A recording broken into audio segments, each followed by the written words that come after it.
नमस्कार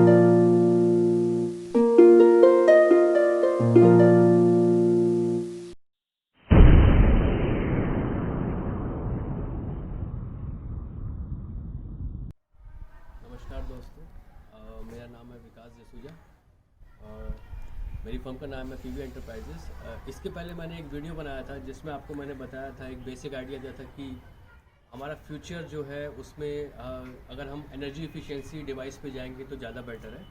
जिस हिसाब से मैंने non renewable and renewable resources के बारे में आपको बताया था, तो रिन्यूएबल रिसोर्सेज में सोलर पैनल्स के बारे में मैंने आपको बताया था।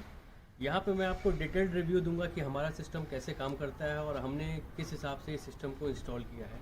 तो चलिए आइए मैं आपको ले चलता हूँ 5 kilowatt solar rooftop system, on grid system. ये सिस्टम हमारा सामने है आपके, आप देख सकते हैं। तो आप देख सकते हैं कि ये स्ट्रक्चर हमने इंस्टॉल किया है। ये स्ट्रक्चर बेसिकली ये जीआई स्ट्रक्चर है, जो कि जैसा कि मैंने आपको बताया था कि जब हम सोलर पैनल्स लगाते हैं तो इनकी जो परफॉर्मेंस वारंटी होती है वो 25 साल की होती है। और इस 25 साल के स्ट्रक्चर को स्टैंड करने के लिए हमारे पास ऐसा स्ट्रक्चर होना चाहिए जो कि इसके 7 साल चल सके।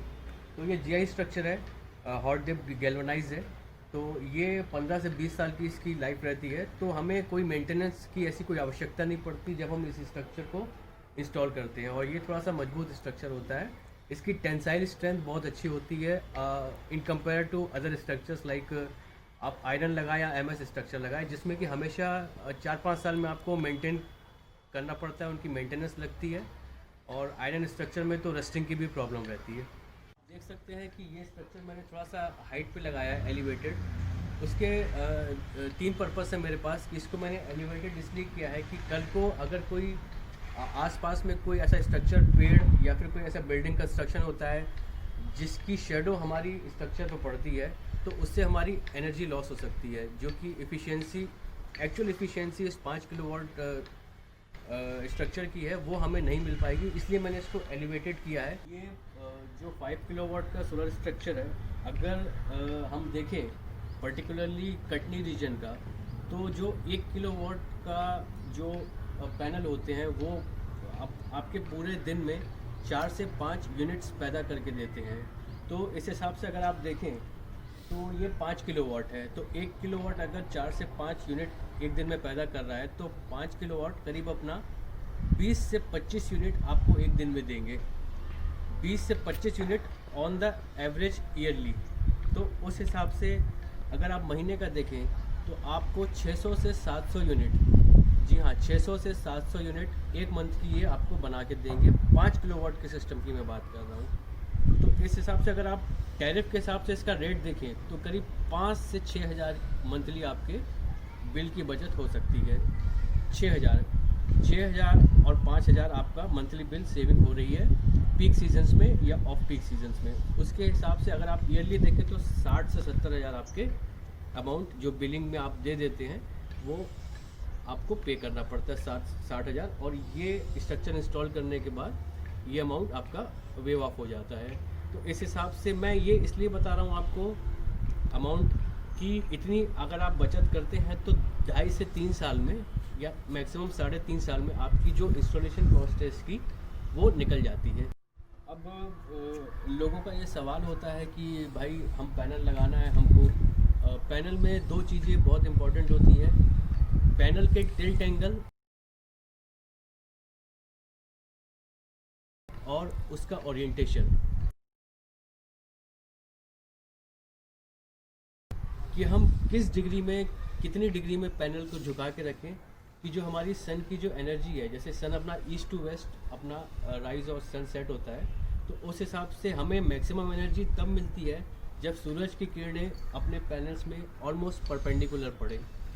तो उस हिसाब से हमें इस टाइप का टिल्ट एंगल और उसका ओरिएंटेशन रखना पड़ता है पैनल का, कि राउंड द ईयर जब सन की पोजीशन विंटर और समर में चेंज होती है तो एक ऑप्टिमम इंसिडेंस उस पर रेस पड़े। तो इस हिसाब से हमने एंगल इस हिसाब से इसका सेट किया है, वो मैं आपको बताता हूँ कैसे करते हैं इसका एंगल। इसका मतलब ये हुआ कि जो हमारे पैनल्स है वो साउथ में फेस करें और जो उसका टिल्ट एंगल है वो इस हिसाब से 18 से 22 डिग्री के आसपास होना चाहिए, जो कि हमें मैक्सिमम एफिशिएंसी दे सकता है round the year. Round the year मैं इसलिए बोल रहा हूँ क्योंकि जो हमारे सूरज की पोजीशन है वो विंटर में और समर में चेंज होती रहती है। अब वो फिर थोड़ा सा ज्योग्राफी का पार्ट हो जाता है, इसलिए मैं उसको दूसरे वीडियो में कवर अप करूँगा। वो पोजीशन चेंज होती है, इसलिए हमें ऑप्टिमम जनरेशन के लिए इसका जो ऑप्टिमम एंगल होता है टिल्ट एंगल वो 18 से 21 डिग्री इसलिए मैंने रखा है। अभी तक मैंने आपको ऊपर के स्ट्रक्चर के बारे में बताया कि सोलर पैनल का स्ट्रक्चर कैसे लगाते हैं, और वहाँ से जो अपनी डीसी स्ट्रिंग आई थी, जो कि ये आप देख सकते हैं ऊपर से डीसी केबल आई है। ये डीसी केबल, ये देखिए, ये है DC cable, positive and negative. ये हमारी जाती है स्ट्रिंग इन्वर्टर में, जो कि डीसी इन्वर्टर में इनपुट होती है और ये कन्वर्ट करता है एसी में, और एसी केबल हमारी यहाँ से निकल के एसी डीबी में जाती है। तो जो हमारे 5 किलोवाट के इन्वर्टर होते हैं उसके 3 कंपोनेंट्स मैं आपको बता दूं।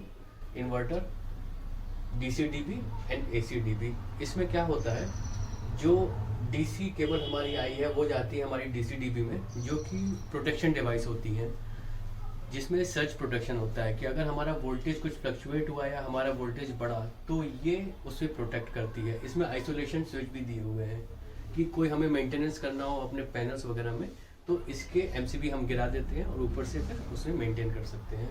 इसी तरह से जो एसी निकलती है यहाँ से वायरिंग, वो जाती है हमारी एसी डीबी में।